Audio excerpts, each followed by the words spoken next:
Hey, I'm Kai from Flamenco Explained, and this is part 2 in a little series about dominant chords in flamenco. Because dominant chords are so essential for all guitarists, including that flamenco guitarists, and we use dominants sometimes a little differently than other styles might, so we're going to get into specifically how dominants are used in flamenco. So let's talk about the ways dominants work in flamenco. The really interesting part that's different from other styles of music is when we use dominants in Phrygian keys, right?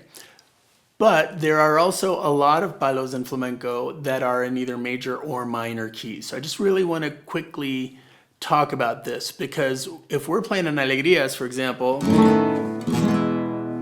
right? That's major key harmony, and anything you might already know about major key harmony applies, which means that we're resolving to E from its dominant, which is B, right? In flamenco, we're going to play this voicing almost always instead of this voicing, although in alegrías we will grab this one sometimes, right? So that 5-1 sol do, that ma, which is common to pop music, to jazz, to classical, to a lot of music you probably already know, all those rules apply in alegrías, right? In guajira, same thing, right? That's an E resolving to A, right? Normal dominant resolving kind of stuff. Tangos in A minor or farrucas, tangos de Málaga, tangos del Titi, del Piallo, all these tangos that are in minor keys, as well as the farruca, right, tend to be played in A minor, and we have the dominant, and this is all the rules of, minor key theory basically apply to a farruca. There's one really common thing we do in flamenco that's less common in other styles, so I want to look at that.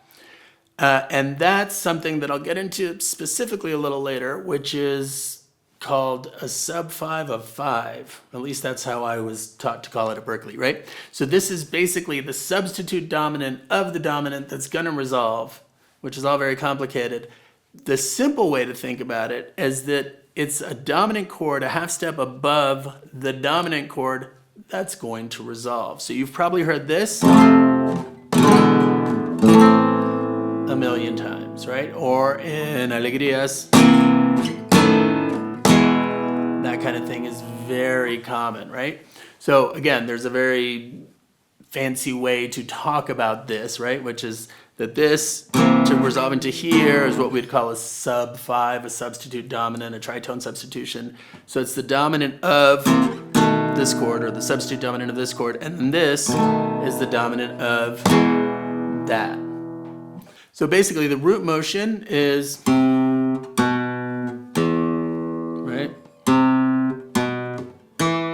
In alegrías, in E, that would be a C or a C7 resolving to a B7 or a B resolving to E. Really common in alegrías. In the minor keys that I was talking about, we would have F resolving to E, resolving to A minor. Or if we were playing alegrías in A, resolving to A major. In this case, we've got, that's the root motion of these chords. And what we're doing is, this is the dominant. So we're going to take either a major triad or a dominant a half step above it. And then we're going to resolve down to the main dominant, right? To the dominant of the key. And do that. So you'll hear that, right? Tangos del Piallo, you hear that all the time, right? This is so this is a common thing, right? In all kinds of music, but we use it a lot in flamenco when we're doing the palos that are either major or minor keys, right? Not the Phrygian one. So this is a nice little specific thing in flamenco that you really want to get used to. And if you're playing in any other key, like for example, if you were playing alegrías in D, which is a little, less common, but right, the dominant of D is A7, So if you wanted to do this little figure we're talking about, we'd go, okay, A7, half step above it is going to be B flat or B flat 7, right? That's going to go to the A, and that's going to resolve to D, right? So it's a formula you can use that is, like I said, it's common to all music. We use it a lot in flamenco. In harmony class, you would have learned this the other way around. What we're about to do, you would have learned first. But in flamenco, I think what we just did makes sense. So substitute dominance, this half step above resolving thing, which we'll get into the theory of in a little bit, is kind of a little more advanced of a concept. What's a really important concept is what's called a secondary dominant.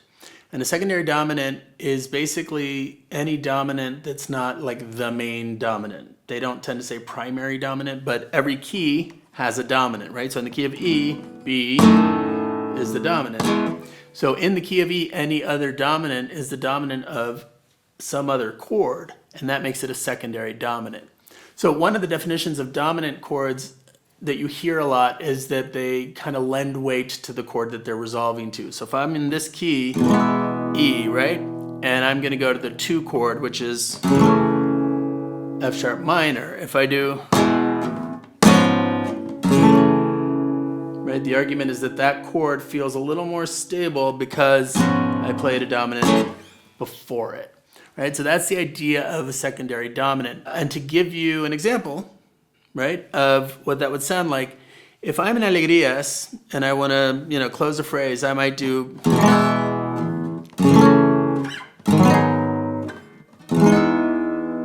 right, that's the 1 chord, the 2 chord, the 3 chord, and then I'm resolving, right? That works.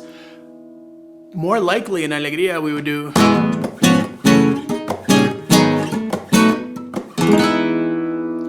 right? A little more interesting. And so really all I did in this case was I took these chords and then the last chord, I preceded them with a dominant chord. So the dominant of F sharp minor is C sharp 7. But again, you don't have to know that, right? This is one of the really important things I want to stress. Is that as long as you know the shapes that resolve, you can figure this all out without knowing the names of the notes. So the thing I need to know is that if I'm resolving to this root, right, the dominant of this root is this shape, right? Because I know that B7 resolves to E. And then if I take the letters away, this shape resolves to this shape or to the minor. So if I'm resolving to here, it's this shape.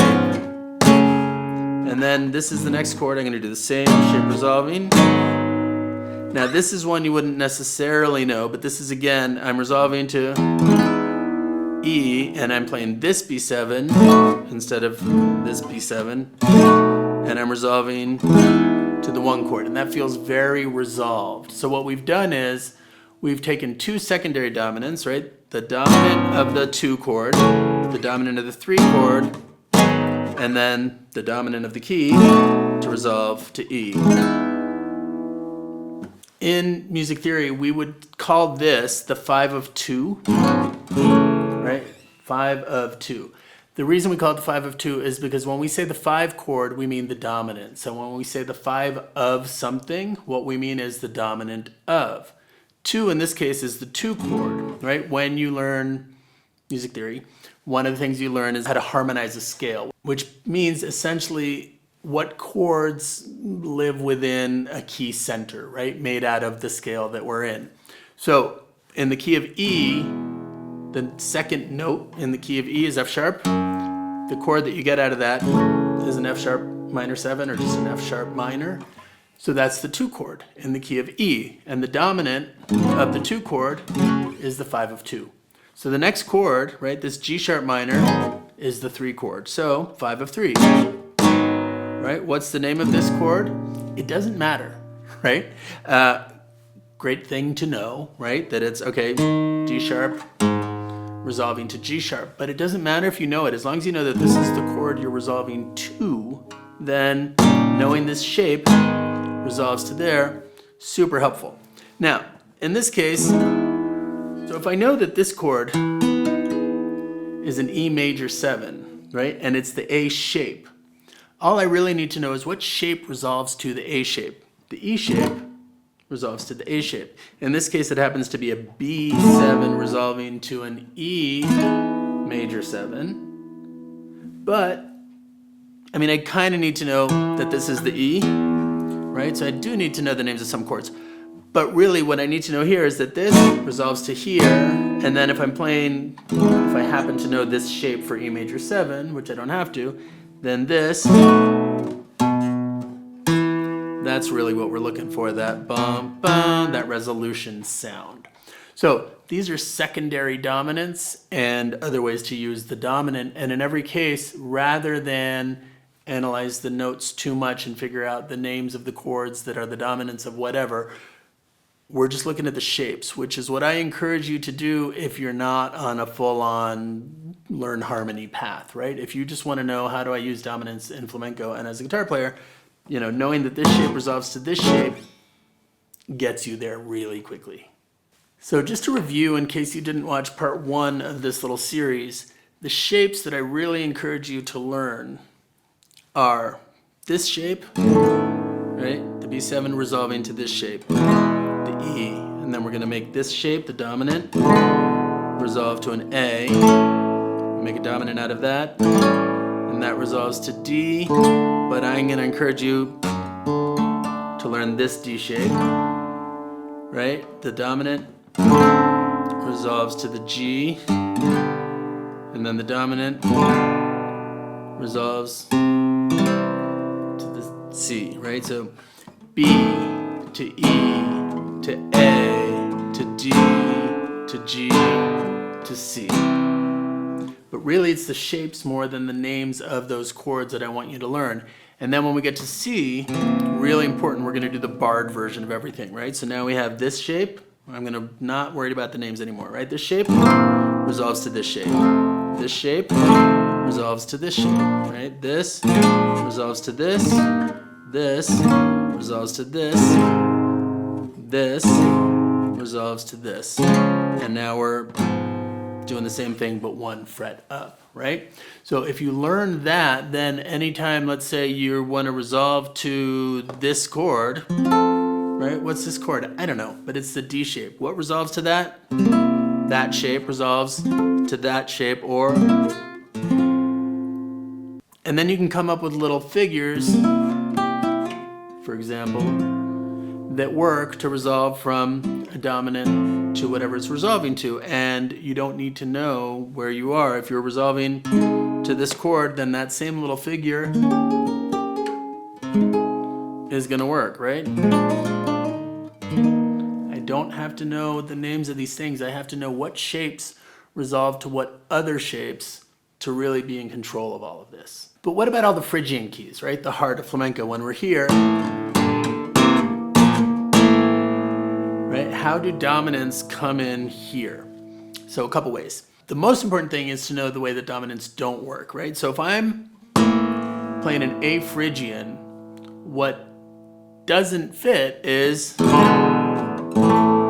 right? We just learned that E7 is the dominant of A, right? And in A major, that would work.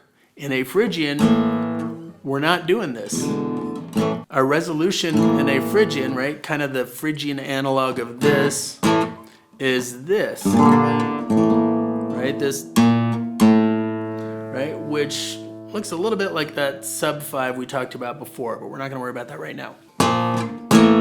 That's our resolution, not... So where do the dominants come in? So if we look at the basic, you know, flamenco cadence, we can add dominants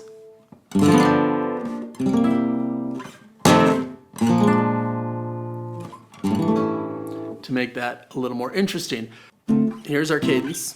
We're doing the dominant of this, and then the dominant of this. Again, we're just looking at the shapes. So we have ba.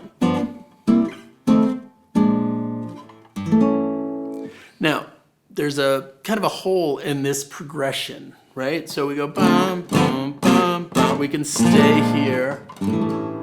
But very often you'll hear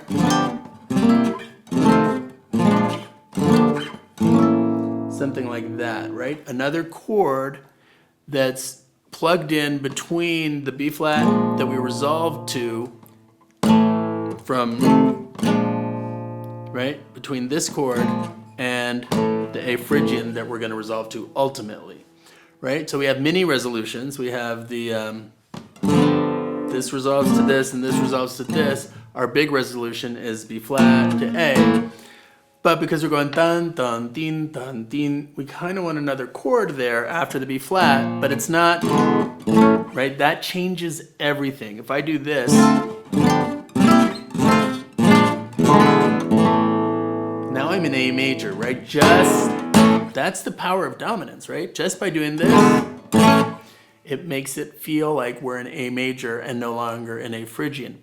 So what we generally do is we put a different version of B flat, right? Just something different enough that it sounds like the bum, bum, beam, bum, ba to resolve, right? Like we have 2 chords per measure instead of just 1, right? So instead of doing E to A at the end, we might do,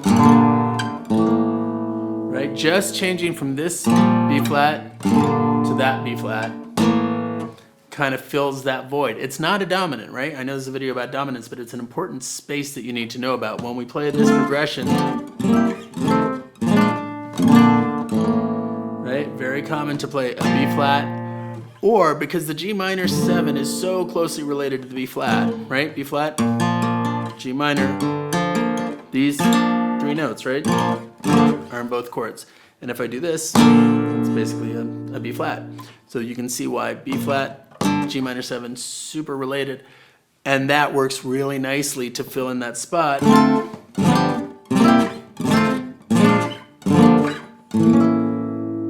Right? So I could do it en bulería.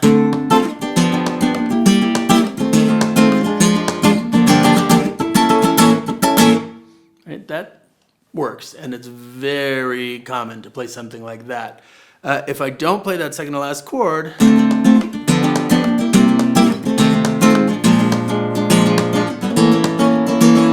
that works, but a little more interesting to throw that chord in there. So if we take this same idea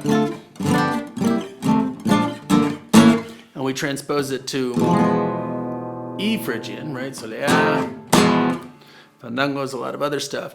We would get A minor, right? G, F, E. So we do A minor and then the dominant of G. What is it? It's this shape, right? And then the dominant of this, same. Right? And then maybe, right, to play a different chord there. But the dominants are here, resolving to. Now, if I resolve to G7, that's a dominant. But remember, in flamenco, we can play these chords, and even though they're dominant chords, they don't have a dominant function. They're not resolving to where we expect them to in harmony class.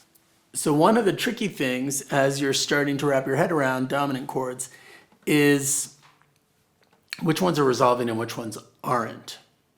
If we're taking, you know, the chord progression, the Andalusian cadence as they call it sometimes, these chords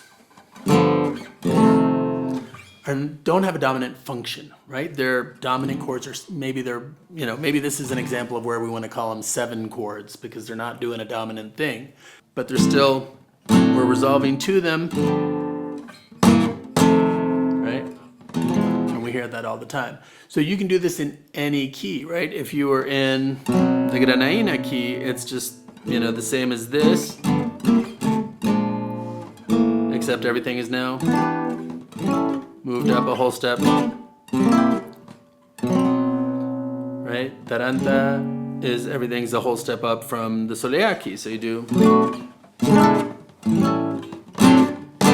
that resolves here. Now, this is a nice example of where you might want to know other voicings, right? So in Taranta, we can do this, exactly what we did.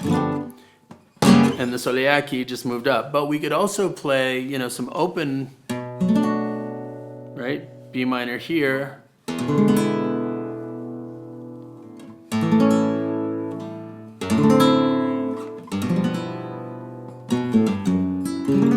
Now, this requires a little more knowing the names of the notes and the chords. But if we're here, we're in this key, and we're doing, right, the B, and then the dominant of the A, and then the dominant of the G, resolving a F sharp Phrygian, we could start with our B minor, and then, right, you'll notice that's part of the chord progression I had you learn, where you're going from B to E to A to D to G to C. We start with the B minor, but then we go E to A to D to G, and then we break the pattern and resolve down. So these are the most common ways that dominants are used in flamenco, right? There are more, and we'll get into that in the next video, but if you can kind of wrap your head around really the concept of a secondary dominant, right? Dominants that resolve to somewhere other than what we call the one chord. Because at the heart of flamenco is all this Phrygian stuff where we don't have that 5-1 relationship that resolves to the one chord. But as we saw, we do have that in alegrías and guajiras and colombianas and all the minor stuff like farruca and all the tangos that are in minor. There's a lot of flamenco that is in either major or minor keys. Where it gets a little trickier is in the Phrygian keys. So that's where sort of an understanding of, you know, this progression and how you throw in your dominants can be really helpful.